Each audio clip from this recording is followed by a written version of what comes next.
What's up, guys? If you have had an ACL injury, you've heard of something, most likely, called limb symmetry index. Limb symmetry index is how strong one leg is expressed as a percent compared to your other leg. Now, this is commonly used as a measure of when someone is able to return to sport, when they're able to return to running, when they're able to do, pretty much everything. So typically, something you might hear a clinician, a PT say is, if we get your quad index to 90%, you're ready to rock, you're ready to return to sports. And it turns out that limb symmetry index really is not an accurate measure of someone's strength because of some very important limitations. So I'm about to take you through a case study of one of my athletes that I work with to expose how limb symmetry index can overestimate how strong you are, and when we use it as our main compass to determine who's ready to return to sport, we might risk re-injury. So let's take a look. Okay, so some color on this athlete. Discharged from physical therapy. They said, you're rocking, you're fine. I want to say she started with us 9 months after her surgery, but I can't remember. It's either 9 or longer. So it's beyond 9 months after her injury.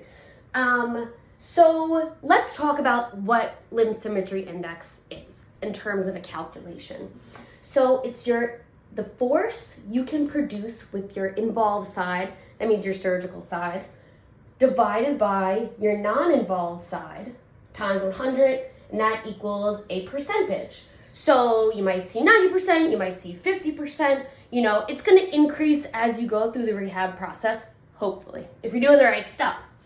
So for this athlete, when we tested her on an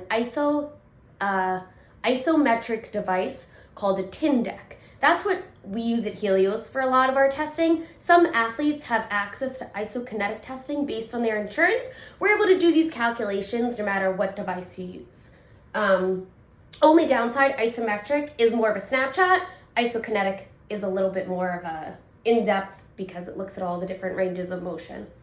Whew, a lot of words. Okay, now in April when she started with us, she kicked 350 newtons on her involved side, which newtons to pounds, it's 1 newton equals about 0.2 pounds. So 78 pounds of kicking force on her injured surgical side. On her, I accidentally erased that, it's okay. On her non-involved side, she kicked 298 newtons, which is 66 pounds. So let's talk about why that might happen. A lot of times athletes, and if you don't consider yourself an athlete, ACLers, whatever, as they're going through the recovery process, they don't work their non-involved leg enough, so it actually ends up getting weaker, and then the threshold of the strength that you're aiming for, the whole entire bar is lowered. So on surface value, if we're looking at this, we're like, oh my God, her injured side is kicking more than her non-injured side. That's sick. And if we calculated her limb symmetry index based on these numbers, oh my God, 117%. You think, wow, she's rocking. No wonder she was discharged from PT. Big smiley faces all around. When in reality, frowny face. These are frowny face, sad face numbers. I'm gonna tell you why. Erase that guy. It's sad face. So when we look at this measurement compared to her body weight, this is where we start to get some interesting, maybe conflicting information. I don't want to do the full reveal just yet. So this is a physics calculation, biomechanics. The force your quad can produce compared to the movement arm, compared to your body weight, equals a number. So let me explain first why we factor in your body weight. When you are running at a full speed and you need to decelerate and stop, that's the job of your quad muscle. Your quad needs to produce enough force to stop your body weight in a game situation when you're cutting, pivoting, dodging around a defender, right? So that's why this is important. We need that quad beefy, we need that quad strong so it can stop you and prevent ACL injuries. Because when we don't have that strength, you start to see weird movement patterns, you start to see wonky behavior in general, and that's where we get tears.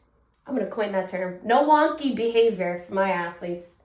So let's talk about where these numbers come from. So force is the amount you can kick into a device, whether that be isokinetic testing, whether that be isometric testing. Some type of dynamometer measures the force. We need a device there. The distance, which is the movement arm, right? This is a physics principle. If you took physics 2, if you took physics 1, you might be getting a little PTSD right now. That's fine. So this is where we're measuring. So when you look at someone's leg, when we have them do the kick out exercise, the kick out measurement, we're measuring from their joint line to their medial malleolus, which is the inner ankle bone. It also depends where the strap is on the person's leg. So it kind of depends how you're setting up the test. Make sure that the measurement is consistent. Usually this is going to be 0.3, which is in meters. My chick that I was working with, she's short. She got shorter legs. So when we measured her, she measured at 0.26. That's where that number comes from. Okay, lots of talking. Now, Newton meters per kilogram. When you plug all that stuff in, you're going to get a number in Newton meters per kilogram. Don't get too bogged down by the units and the measurement. All we're trying to figure out is, can this person produce enough torque in their quad to stop them based on their body weight, based on their height? Okay. So what did our friend do in April? Now let's talk about what we're aiming for first, then I'll go into the calculation. So we are aiming for 3 Newton meters per kilogram. I know you're thinking, why? I'll tell you. So there's a combination of 9 studies that came together. They derived this number looking at how much peak force someone had to produce to stop themselves doing a high-level sport. So if you're going back to level 1, level 2 sports after ACL injury, this is the number you're looking at. If you're going back to skiing, if you're going after BMX bike riding, any badass shit you want to do after ACL surgery, you need to be hitting 3 Newton meters per kilogram. That's the number we're aiming for. Okay, now that we know why we care about that number, let's look at where she was. So when we factor in her body weight, her injured side got 1.7 Newton meters per kilogram. Her non-injured side got 1.44 Newton meters per kilogram. Now, I have a policy, no mental math on TikTok, no mental math on Instagram. So we're not going to calculate it, but I think you all know 1.7 does not equal 3. 1.4 does not equal 3. So looking at this, she looks like she's rocking. She looks like she's so much stronger than she is, when in reality, she can't even come close to producing enough force to stop her body weight on both legs. That's a problem. I think this over-reliance on limb symmetry index is a big reason why we're seeing so many re-tears. People aren't getting strong enough to protect themselves, and that is an issue, my friends. So, the good news, where is she today? I'll tell you. August scores. So, on her involved side, after a comprehensive program with us, the Helios ACL project, which was all done remotely, she scored 449 newtons, which is 100 pounds, on her injured side. Now, once again, we don't do mental math, but 449 is way more than 350. That's great. 542 is way more than 298. So now we're dealing with an athlete that's way stronger, way better prepared in general. So when we crunch those numbers, she gets 2.14 Newton meters per kilogram on her injured side, way closer to 3. 2.59 Newton meters per kilogram, way closer to 3. So this is actually in the lower range of acceptable numbers to return to high-level stuff.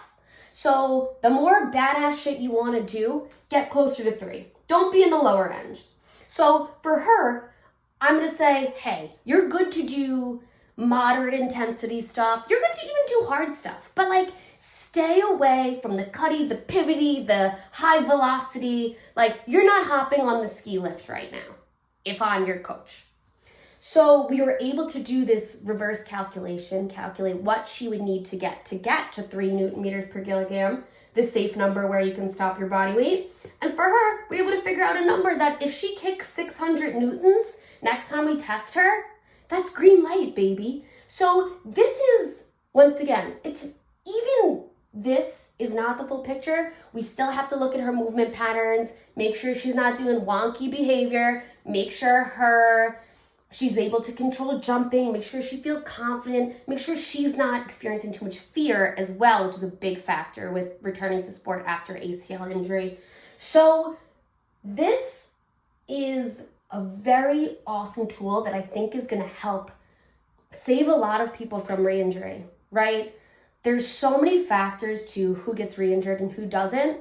We've got to be testing athletes. We cannot be relying on stupid little hop tests. We can't be relying on things that aren't objective because, she's now over a year out from her surgery. She's still not ready.